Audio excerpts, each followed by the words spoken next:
वार्ता फेल होने पर आईआरजीसी कमांडर का बयान सामने आया है। हम पहले से ज्यादा एकजुट हैं, ये आईआरजीसी का जवाब। हम लोग का जवाब हम देते रहेंगे। इस्माइल कानी ने बहुत बड़ा बयान दिया है।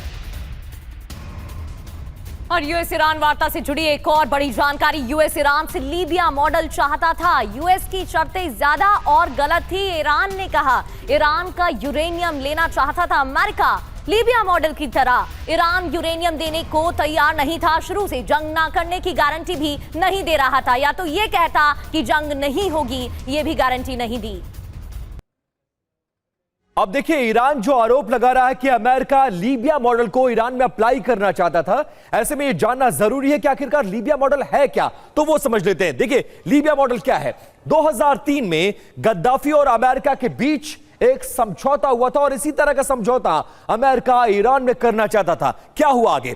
डील में परमाणु केमिकल हथियार नष्ट करने पर सहमति बनी और इसी बात को लेकर ईरान रिजिड नजर आया। प्रगति बिल्कुल, लीबिया युद्ध अपने हथियार नष्ट करने के लिए तैयार था। खुद लीबिया युद्ध के दौरान तैयार था, लेकिन धोखा मिला। आईएईए को भी परमाणु कार्यक्रम की जांच की इजाजत विपिन इस दौरान दी गई थी। जी बिल्कुल। और देखिए, 2006 में लीबिया टेरर स्पॉन्सर्स कंट्री की लिस्ट से इसका बाहर निकलना यह बताता है कि समझौता अप्लाई हुआ। लेकिन 2011 में लीबिया में विद्रोह के बाद गद्दाफी का तख्ता पलट कर दिया गया और इसमें भी अमेरिकी भूमिका नजर आई। अब ईरान का जो सबसे बड़ा कंट्राडिक्शन है वो क्या है? ईरान को डर क्या है, ये जानिए। अब देखिए, ईरान को डर यह है कि एटमी कार्यक्रम रोकने के बाद लीबिया की तरह उसका हाल हो सकता है जो अमेरिका चाहता था। सत्ता परिवर्तन और मिसाइल कार्यक्रम रोकने के बाद अमेरिकी कार्रवाई संभव है, इसीलिए वो बिल्कुल भी तैयार नहीं हुआ। प्रगति और अमेरिका तेहरान में विद्रोह को हवा दे सकता है, यह बात ईरान जानता है, इसलिए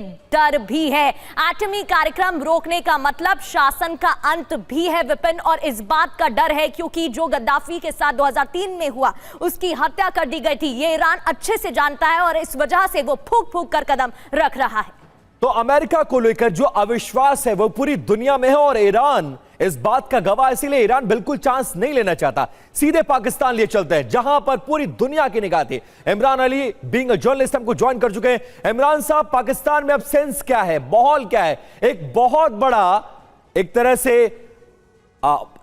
तरह से पाकिस्तान इस पूरे मामले में आगे आया, समझौता कराने की कोशिश की और एक तरह से फेवर लेने की कोशिश कर रहा था कि हम हैं जो ये सब कुछ करा सकते हैं। लेकिन अब जब वार्ता फेल हो गई है तो अमेरिका और ईरान दोनों वापस लौट चुके हैं। तो पाकिस्तान में माहौल क्या है, क्या लग रहा है अब आगे क्या होगा? क्योंकि सऊदी अरब को अपने फाइटर जेट्स भेजना कुछ और बता रहा है, कुछ और दूसरी तरफ इशारा कर रहा है। देखिए, पाकिस्तान की जो कोशिशें थी वो आलमी अमन के लिए थी, वो पूरी दुनिया के तमाम ममालिक के लिए थी। देखेंगे जब से आबनाए हुर्मुज़ बंद हुआ है तो तमाम ममालिक में एक बुरहानी सी कैफियत थी। इस सारी कैफियत को मद्देनजर रखते हुए पाकिस्तान ने एक बेहतरीन सालिस का किरदार अदा किया है। और जहां तक बात है मुज़ाकरात की, ये मुज़ाकरात आगे चल के बिल्कुल कामयाब होंगे। देखिए, सफारतकारी T20 मैच नहीं है कि आज सुबह मैच शुरू हुआ 2-3 घंटे में उसके नतीजे आ जाएंगे।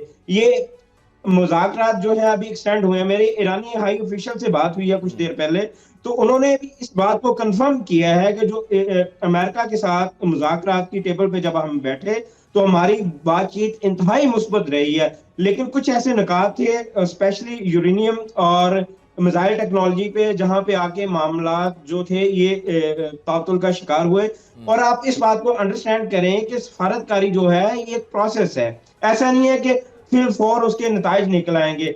और दूसरी बात यह है कि ईरान और अमेरिका के दरमियान पिछले 40-45 साल से एक अदम इत्मीनान का सिलसिला चल रहा है, तो ये चीजें थोड़ा सा टाइम लेती हैं। पाकिस्तान ने अपनी तरफ से बहुत सिंसियर पुरखलूस एफर्ट की है दुनिया को बड़ी तबाही से बचाने के लिए। आप देखेंगे जिस तरह बुहरान आया, भारत में आया, पाकिस्तान में आया, दीगर ममालिक में आया, पाकिस्तान पूरी दुनिया में एक मरकजी निगाह बना हुआ था। पूरी दुनिया के head of state, president, prime minister हमारे प्राइम मिनिस्टर को टेलीफोन कॉल्स कर रहे थे और अमेरिका भी चाह रहा था किसी ना किसी तरह से उसको जो है फेस सेविंग मिले। जेडी वैंस को पाकिस्तान भिजवाने, इस्लामाबाद टॉक्स में भिजवाने का मकसद ट्रंप का बुनियादी तौर पर यह था कि इन मुज़ाकरात को कामयाब करना। अगर ट्रंप ना चाहते कि ये मुज़ाकरात कामयाब हो तो कभी भी जेडी वैंस इस्लामाबाद लैंड ना करते, बल्कि उनकी जगह मार्को रूबियो, पीट हेग्सेट आते। और यही जो 4 नुकात हैं, स्पेशली यूरेनियम वाला, तो मेरा ख्याल है कि इस पे भी अगला जो राउंड होगा हो सकता है वो पाकिस्तान में हो, मिस्र में हो, लेकिन इमरान जी अगले राउंड को लेकर कोई इस पे भी जानकारी दी नहीं गई मुज़ाकरात अभी के तक। जरिए उस मामले को सॉर्ट आउट किया जा सकता है। मैं आपको बताता जाऊं कि जो मेरी ईरानी हाई ऑफिशियल से बात हुई है, जो 450 किलोग्राम इनरिच यूरेनियम उन्होंने कहा कि हमारे हवाले की जाए, तो ईरानियों का ये मेरा अपना एनालिसिस है कि ईरानी इस पे अपना स्टांस ये देंगे कि देखिए आपने B-2 बमबार तैयारों से ईरान में आके जो हमारे साइट थी वहां पे बमबारी की है। लेकिन बहुत ज्यादा उम्मीद थी इस बैठक से, बैठक के बाद निकला कुछ नहीं, नतीजा सिफर रहा और इसमें भूमिकाओं का जिक्र भी बहुत ज्यादा किया जा रहा है। वापस लौटेंगे आपके पास। इस बीच एक बड़ी खबर, ईरानी विदेश मंत्रालय के प्रवक्ता का बड़ा दावा, यूएस ने बीच वार्ता में कई बातें जोड़ी हैं। ईरान ने यह साफ कहा है नई बातें जोड़ने से वार्ता विफल हो गई है। और वहीं वार्ता फेल होने पर अराक्ची का भी बयान सामने आया है, यूएस के बर्ताव से हम निराश हैं। अब्बास अराक्ची ने कहा इजरायल के हितों पर अमेरिका का ध्यान है, हम ईरान की संप्रभुता के लिए प्रतिबद्ध हैं।